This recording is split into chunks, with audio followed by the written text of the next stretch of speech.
વિદ્યાર્થી મિત્રો, શ્રી સહજાનંદ ગુરુકુળ માનકુવાથી હરેશભાઈ પટેલના જય શ્રી સ્વામિનારાયણ. વિદ્યાર્થી મિત્રો, આજે આપણે ધોરણ 10 વિષય વિજ્ઞાન પાઠ 2 ની શરૂઆત કરીશું. પાઠ 2 નું નામ છે એસિડ, બેઝ અને ક્ષાર. આ પાઠની અંદર આપણે મુખ્ય 4 ભાગમાં વિભાજિત કરેલ છે. ભાગ 1 એસિડ અને બેઝના રાસાયણિક ગુણધર્મોની સમજ. ભાગ 2 તમામ એસિડ અને બેઝમાં શું સમાનતા છે. ભાગ 3 એસિડ અને બેઝ દ્રાવણો કેટલા પ્રબળ છે. અને ચોથો ભાગ ક્ષાર વિશે વધુ જાણકારી. આ પૈકીનો આપણે પહેલો ભાગ, એની અંદર અલગ અલગ પ્રશ્નો છે, તો એ પ્રશ્નોને આપણે અહીંયા સમજવાનો પ્રયાસ કરીશું. પ્રશ્ન નંબર 1, એસિડ અને બેઝના સામાન્ય ગુણધર્મો લખો. વિદ્યાર્થી મિત્રો, અગાઉના ધોરણની અંદર પણ તમે શીખી ગયા છો કે ખોરાકનો સ્વાદ ખાટો અને તુરો કેમ લાગે છે. તો એ એના ગુણધર્મોને આભારી છે. તમને ખબર છે કે જે પદાર્થ ખાટા હોય છે એને એસિડ તરીકે ઓળખીએ છીએ, જે પદાર્થ તુરા હોય છે એને બેઝ તરીકે ઓળખીએ છીએ. તો એના સામાન્ય ગુણધર્મોની જો આપણે વાત કરીએ તો એસિડ સ્વાદે ખાટા હોય છે, તે ભીના ભૂરા લિટમસ પત્રને લાલ બનાવે છે, તે બેઝ સાથે પ્રક્રિયા કરી ક્ષાર અને પાણી બનાવે છે, ધાતુ સાથે પ્રક્રિયા કરી હાઇડ્રોજન વાયુ મુક્ત કરે છે. તો એસિડની કોઈ પણ ધાતુ સાથેની પ્રક્રિયા કરવામાં આવે તો હાઇડ્રોજન વાયુ મુક્ત થાય છે. મિત્રો, અહીંયા તમને આકૃતિની અંદર સમજાવેલું છે કે ભૂરું લિટમસ પત્ર લાલ બને છે. તો લિટમસ પત્રની ભૂરા કલરની પટ્ટી છે, જે એસિડિક દ્રાવણ છે, એ એસિડિક દ્રાવણની અંદર ઉબાડવામાં આવે તો એનું રંગ પરિવર્તન થાય છે અને લાલ થતું હોય એવું આપણને લાગે છે. એટલે આપણે કહી શકીએ કે આ દ્રાવણ એસિડિક ગુણધર્મ ધરાવે છે. એ જ રીતે બેઝના ગુણધર્મો. બેઝ સ્વાદે તુરા હોય છે. એટલે હળદરને તમે જીભ ઉપર મૂકો તો જે સ્વાદ લાગે એ તુરો સ્વાદ આપણને દેખાય છે. તો બેઝ મોટે ભાગે તુરા હોય છે. તે ભીના લાલ લિટમસ પત્રને ભૂરું બનાવે છે. એસિડનો જે ગુણધર્મ હતો એનાથી બિલકુલ વિરુદ્ધ પ્રકારનો. એસિડ ભીના ભૂરા લિટમસને લાલ બનાવતું, જ્યારે અહીંયા બેઝ જે છે એ ભીના લાલ લિટમસને ભૂરું બનાવે છે. એસિડ સાથેની પ્રક્રિયા કરી ક્ષાર અને પાણી બને છે. તો આ એસિડ અને બેઝના સામાન્ય ગુણધર્મો. અહીંયા લિટમસ પત્ર પ્રત્યેનો જે ટેસ્ટ છે એ પણ તમને આકૃતિ દ્વારા સમજવા મળે છે. તો અહીંયા તમને ખ્યાલ આવી ગયો હશે કે એસિડ અને બેઝના સામાન્ય ગુણધર્મો કયા છે. તો તમે એને તફાવતના સ્વરૂપમાં પણ તૈયાર કરી શકો. એના પછીનો પ્રશ્ન છે આપણો, સૂચક એટલે શું? એસિડ બેઝની પરખ માટે વપરાતા સૂચકો જણાવો. અહીંયા આપણને ખબર હોવી જોઈએ કે સૂચક કોને કહેવાય અને એ કયા કામમાં આવે છે. તો એસિડ અને બેઝને ઓળખવા માટે આપણે જે પદાર્થ વાપરીએ છીએ એ સૂચક તરીકે ઓળખાય છે. એની સામાન્ય વ્યાખ્યાની જો વાત કરવી હોય આપણે તો કરી શકીએ કે જે દ્રાવણ એસિડ અને બેઝની હાજરીમાં રંગ પરિવર્તન કરે છે તેને સૂચક કહેવામાં આવે છે. કોઈ પણ પ્રકારનું દ્રાવણ હોય જે એસિડ અને બેઝની હાજરીમાં રંગ પરિવર્તન કરે છે તેને સૂચક કહે છે. એસિડ બેઝની પરખ માટે કૃત્રિમ સૂચકો મિથાઇલ ઓરેન્જ અને ફિનોલ્ફથેલિન આ બનાવેલા સૂચકો છે, એટલે એને આપણે કૃત્રિમ સૂચકો કીધા છે કે જે મિથાઇલ ઓરેન્જ અને ફિનોલ્ફથેલિન મોટે ભાગે એસિડ અને બેઝને ઓળખવા માટે આપણે વાપરતા હોઈએ છીએ. તેમજ કુદરતી સૂચકો લિટમસ પેપર, હળદર, લાલ કોબીજના પાન, હાઇડ્રાન્જિયા, પેટુનિયા અને જેરાનિયમની રંગીન પાંખડીઓનો ઉપયોગ થાય છે. આ કુદરતની અંદર મળી આવેલા સૂચકો છે. હળદર છે, કોબીજના પાન છે, પેટુનિયા છે, આ બધા કુદરતી સૂચકો છે કે જેનો ઉપયોગ કરીને પણ આપણે એસિડ અને બેઝની પરખ કરી શકીએ છીએ. એના પછી આગળ જો જોઈએ તો વેનીલા, અર્ક, ડુંગળી, લવિંગ વગેરે પદાર્થો એસિડ અને બેઝની હાજરીમાં વાસ બદલે છે, જેને આપણે જ્ઞાનેન્દ્રિય સૂચકો તરીકે ઓળખીએ છીએ. એટલે જ્ઞાનેન્દ્રિય સૂચકો એટલે એ વાસની ઓળખ ની સમજૂતી આપે છે. આગળ આના વિશે એક અલગ પ્રશ્ન છે, એને સમજવાનો પ્રયત્ન કરીશું. આ ઉપરાંત લિટમસ દ્રાવણ કે જે જાંબુડિયા રંગનું હોય છે, જેને લાઇકેન કે જે થેલોપાઇટા વર્ગ સાથે સંબંધ ધરાવતા છોડમાંથી કાઢવામાં આવે છે, જે સૂચક તરીકે વર્તે છે. તો લાઇકેન, થેલોપાઇટા સજીવ વર્ગનું ની સાથે સંબંધ ધરાવતો છોડ છે, એની અંદરથી એ સૂચક તરીકે લેવામાં આવે છે.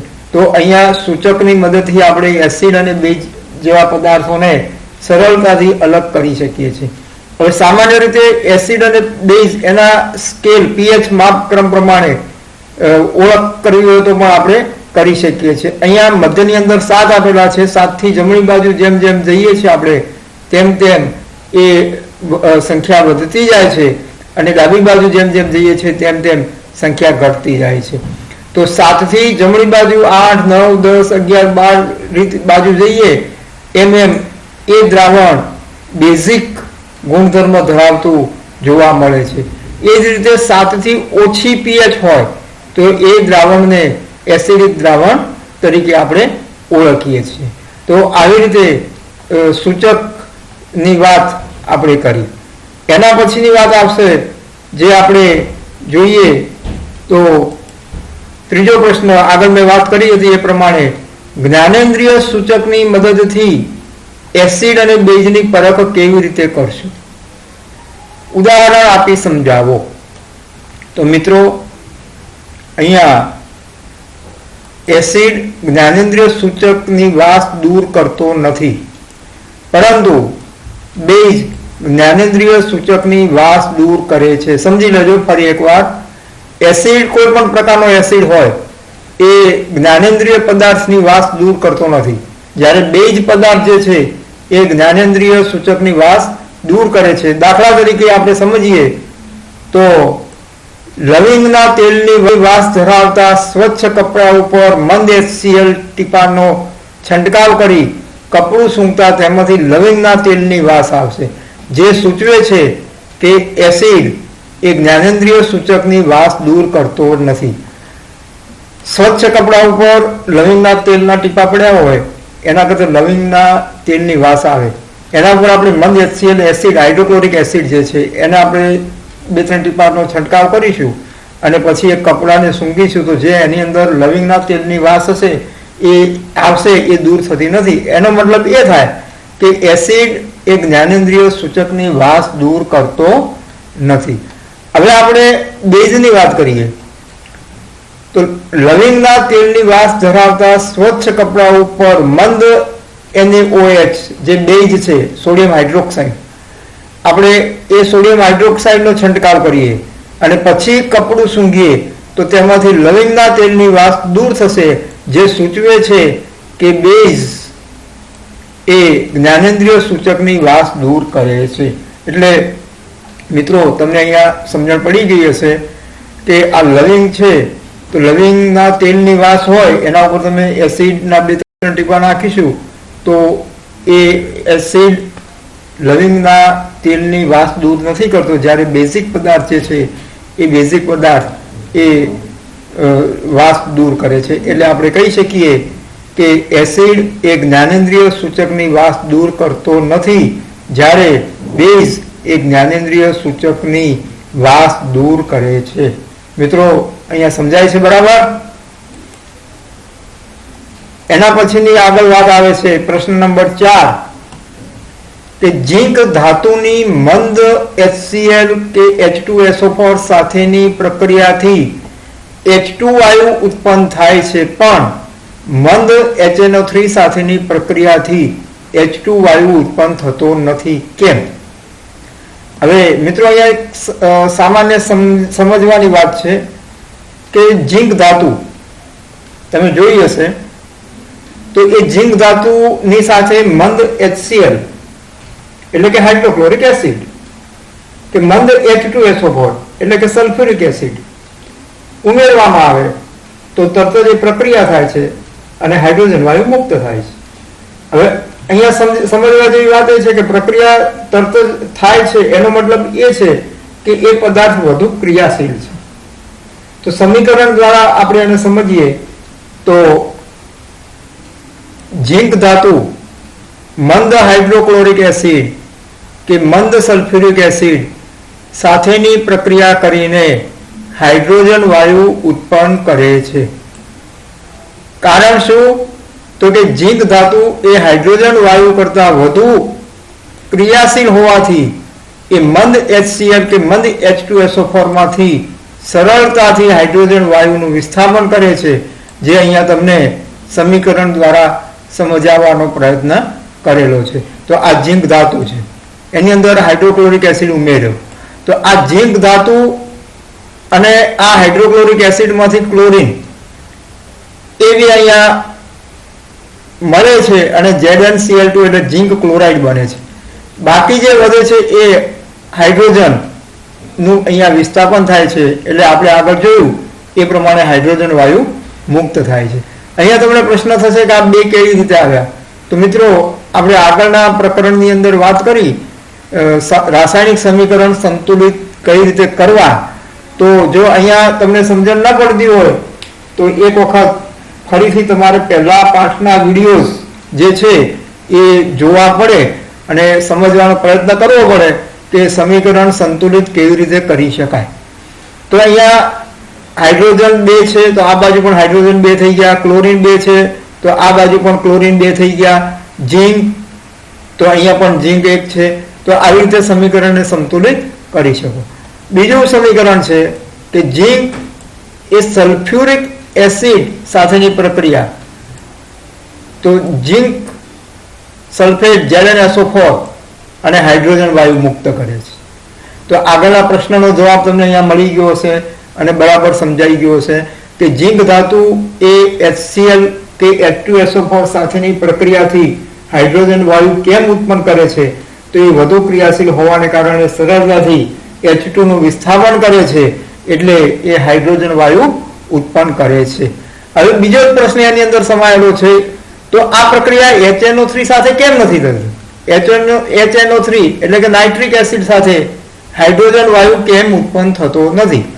તો જોઈએ આપણે કે મંદ HNO3 ની ઝીંક ધાતુ સાથેની પ્રક્રિયાથી હાઇડ્રોજન વાયુ ઉત્પન્ન થતો નથી. તો એનું કારણ શું છે?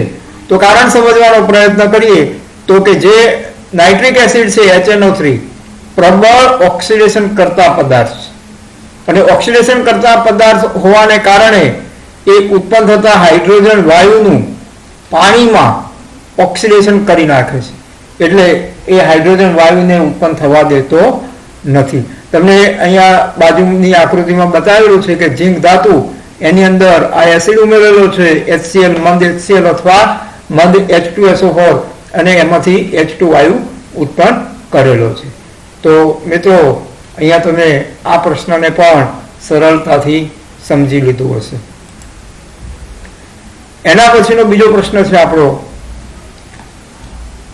કઈ ધાતુઓ મંદ એસિડ સાથે H2 વાયુ મુક્ત કરે છે અને કઈ ધાતુઓ મંદ એસિડ સાથે H2 વાયુ મુક્ત કરતી નથી?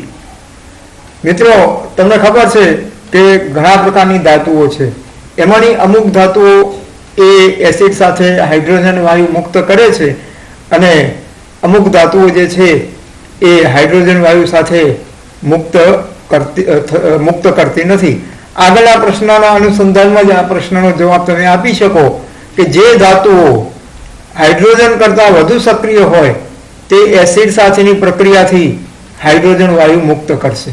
આગળ સમીકરણ જોઈ ગયા હતા એ જ પ્રમાણે અહીંયા ઝીંક, અહીંયા HCl હાઇડ્રોક્લોરિક એસિડ, ZnCl2 અને હાઇડ્રોજન વાયુ.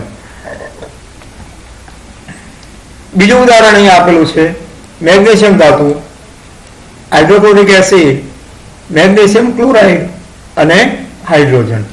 ત્રીજું ઉદાહરણ iron, sulphuric acid, iron sulphate અને હાઇડ્રોજન વાયુ. તો અહીંયા હાઇડ્રોજન વાયુ મુક્ત કરે છે ત્રણ ધાતુઓ. કઈ ત્રણ ધાતુઓ? તો ઝીંક, મેગ્નેશિયમ અને આયન.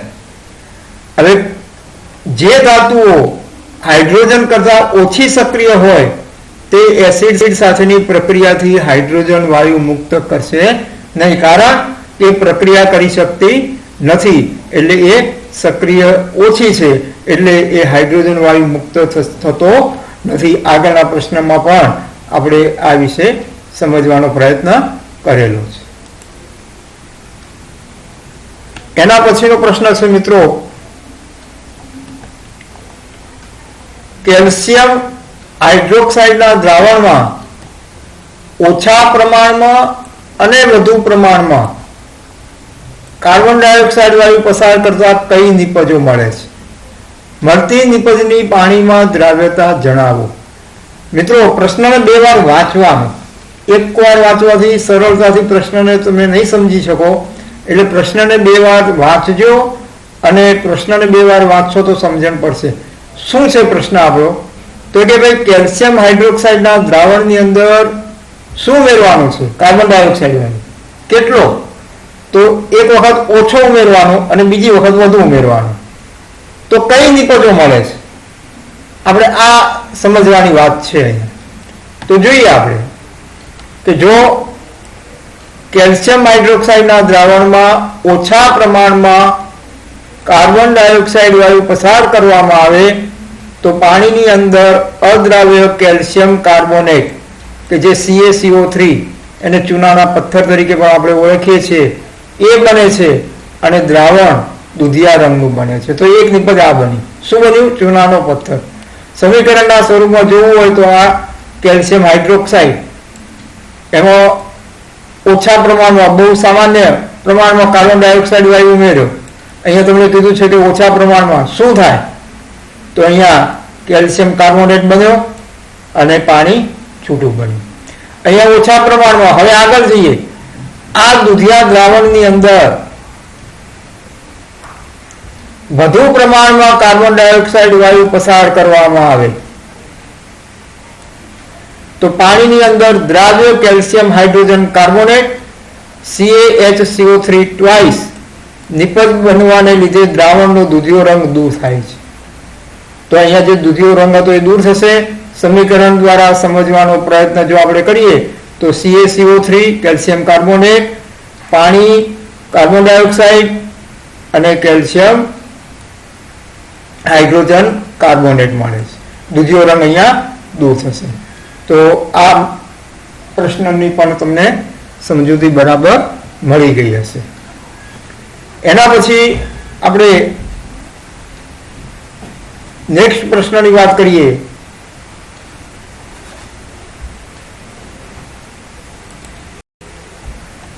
સોડિયમ કાર્બોનેટના જલીય દ્રાવણમાંથી વધુ પ્રમાણમાં કાર્બન ડાયોક્સાઇડ વાયુ પસાર કરવામાં આવે તો કઈ નિપજ મળે છે? મળતી નિપજની પાણીમાં દ્રાવ્યતા લખો. મિત્રો, સોડિયમ કાર્બોનેટ Na2CO3 નું જલીય દ્રાવણ, એમાં વધુ પ્રમાણમાં કાર્બન ડાયોક્સાઇડ અને CO2 વાયુ પસાર કરવાનો છે. શું પસાર કરવાનું છે? કાર્બન ડાયોક્સાઇડ, CO2 વાયુ. શું થાય છે? તો સોડિયમ હાઇડ્રોજન કાર્બોનેટ NaHCO3 મળે છે, અને આ મળેલા સોડિયમ હાઇડ્રોજન કાર્બોનેટ NaHCO3 ની પાણીમાં દ્રાવ્યતા ખૂબ જ ઓછી છે. એ તમને અહીંયા આકૃતિમાં આ પદાર્થ દેખાય છે. પાણીમાં એ ઓગળતો નથી અથવા બહુ ઓછો ઓગળે છે, એટલે એની દ્રાવ્યતા ખૂબ જ ઓછી છે એમ આપણે કહી શકીએ. એના પછીનો પ્રશ્ન બહુ અગત્યનો, પરીક્ષાની અંદર અવારનવાર 2 માર્ક્સનો પ્રશ્ન પૂછાય છે કે તટસ્થીકરણની પ્રક્રિયા કોને કહે છે? ઉદાહરણ આપો. ફરી એકવાર, તટસ્થીકરણની પ્રક્રિયા કોને કહે છે? ઉદાહરણ આપો. બહુ જ અગત્યનો પ્રશ્ન છે. તો જોઈએ આપણે, જે પ્રક્રિયા એસિડ અને બેઝ વચ્ચે પ્રક્રિયા થઈ ક્ષાર અને પાણી બને છે એ પ્રક્રિયાને તટસ્થીકરણની પ્રક્રિયા કહેવામાં આવે છે. મતલબ કે એસિડ અને બેઝ ભેગા થાય અને જો ક્ષાર અને પાણી બનાવે તો એ પ્રક્રિયાને તટસ્થીકરણની પ્રક્રિયા કહેવામાં આવે છે. ઉદાહરણ દ્વારા સમજવાનો પ્રયત્ન કરીએ કે અહીંયા બેઝ તરીકે આપણે લીધો છે સોડિયમ હાઇડ્રોક્સાઇડ. આ બેઝ, આ એસિડ છે હાઇડ્રોક્લોરિક એસિડ. આ બે વચ્ચે પ્રક્રિયા કરવામાં આવે તો અહીંયા સોડિયમ ક્લોરાઇડ જે ક્ષાર તરીકે ઓળખાય છે અને પાણી છૂટું બને છે. તો આ સોડિયમ ક્લોરાઇડ બને છે, ક્ષાર જે મીઠું આપણે કહીએ છીએ. તો આ પ્રક્રિયાને તટસ્થીકરણની પ્રક્રિયા કહેવામાં આવે. બીજું ઉદાહરણ અહીંયા આપેલું છે પોટેશિયમ હાઇડ્રોક્સાઇડ KOH. એની એસિડ સાથેની પ્રક્રિયા, અહીંયા સલ્ફ્યુરિક એસિડ લીધેલો છે. એ બે વચ્ચેની પ્રક્રિયા કરવાથી K2SO4 પોટેશિયમ સલ્ફેટ, ક્ષાર અને પાણી મળે છે. તો ટૂંકમાં આ તટસ્થીકરણ પ્રક્રિયાને આપણે જો લખવી હોય તો લખી શકાય કે સીધી અને સાદી ભાષામાં એસિડ વત્તા બેઝ તો ક્ષાર અને પાણી. અહીંયા આકૃતિમાં તમને બતાવેલું છે કે એસિડ અને બેઝ ભેગા કરવામાં આવે એક બીકરની અંદર તો એમાં ક્ષાર અને પાણી બનતા હોય એવી આ આકૃતિ તમને અહીંયા બતાવેલી છે.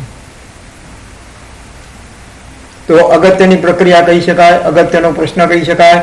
અવારનવાર પરીક્ષામાં આવતો આ પ્રશ્ન છે એટલે બરાબર સમજીને વિચારીને યાદ રાખજો. મિત્રો એના પછીનો પ્રશ્ન છે આપણો NaOH અને ફિનોલ્ફથેલિનના મિશ્ર દ્રાવણમાં મંદ HCl ના 2 ટીપા ઉમેરતા રંગમાં શું પરિવર્તન થાય છે? આ રંગ પરિવર્તન માટેનું કારણ જણાવો. સમજવાનો પ્રયત્ન કરીએ કે NaOH એટલે સોડિયમ હાઇડ્રોક્સાઇડ અને ફિનોલ્ફથેલિન આ બંનેનું મિશ્ર દ્રાવણ કેવા રંગનું હોય છે? તો કે ગુલાબી રંગ. એની અંદર મંદ HCl ઉમેરવામાં આવે છે, કેટલા? 2 ટીપા જેટલો. તો એ દ્રાવણનો ગુલાબી રંગ દૂર થાય છે, એટલે કે જે ગુલાબી રંગનું દ્રાવણ હતું એ દ્રાવણનો રંગ દૂર થાય. આ રંગ પરિવર્તન થવાનું કારણ એ તટસ્થીકરણની પ્રક્રિયા છે જેમાં એસિડ દ્વારા બેઝની અસર નાબૂદ થાય છે. એ તમને અહીંયા આકૃતિ દ્વારા આપણે NaOH અને ફિનોલ્ફથેલિનનો રંગ જે ગુલાબી છે એ આપણે દૂર થતો જોઈ શકીએ.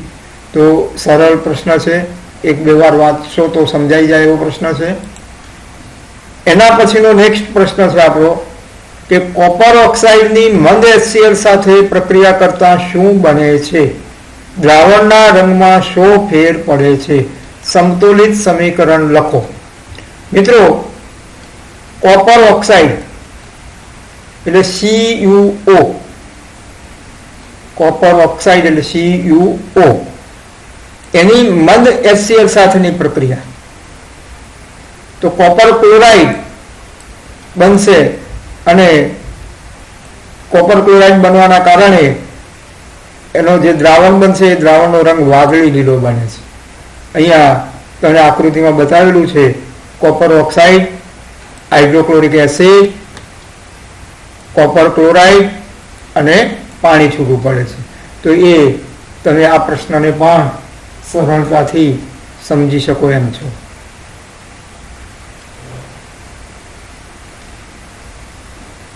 એના પછીનો નેક્સ્ટ પ્રશ્ન છે બેઝિક ઓક્સાઇડ કોને કહે છે? ધાત્વિય ઓક્સાઇડ કેવા પ્રકારના ઓક્સાઇડ છે? ઉદાહરણ આપો. બેઝિક ઓક્સાઇડ, જે ઓક્સાઇડ પાણી સાથે પ્રક્રિયા કરી બેઝ બનાવતા હોય તેને બેઝિક ઓક્સાઇડ કહે છે. આંખો બંધ કરીને આ વાક્ય ગોખી દેવાનું. રાત્રે સપનામાં પણ આવવું જોઈએ કે જે ઓક્સાઇડ પાણી સાથે પ્રક્રિયા કરી બેઝ બનાવતા હોય તેમને બેઝિક ઓક્સાઇડ કહે છે.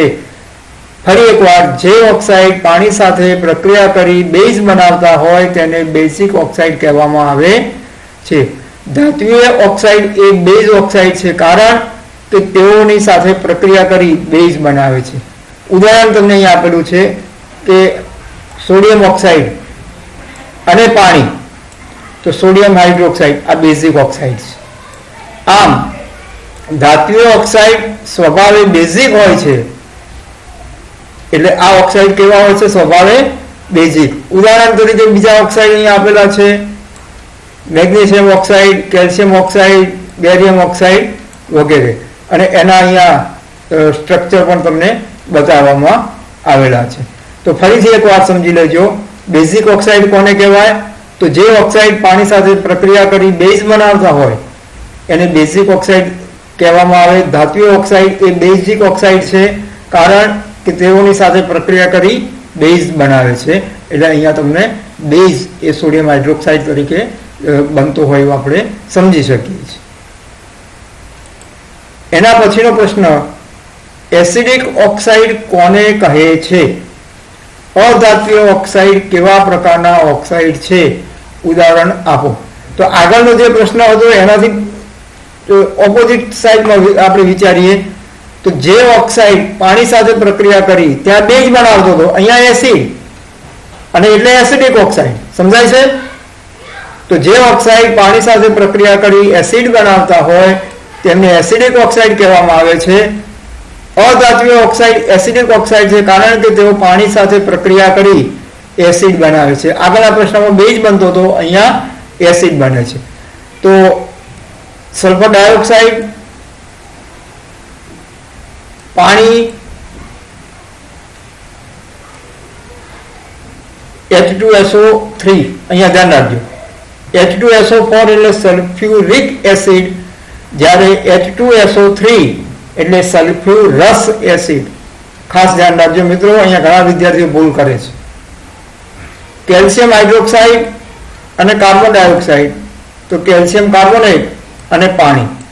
આમ અધાત્વિય ઓક્સાઇડ એ સ્વભાવે એસિડિક હોય છે, તો એ સલ્ફર ડાયોક્સાઇડ અને કાર્બન ડાયોક્સાઇડની નું સ્ટ્રક્ચર તમને અહીંયા બતાવેલું છે.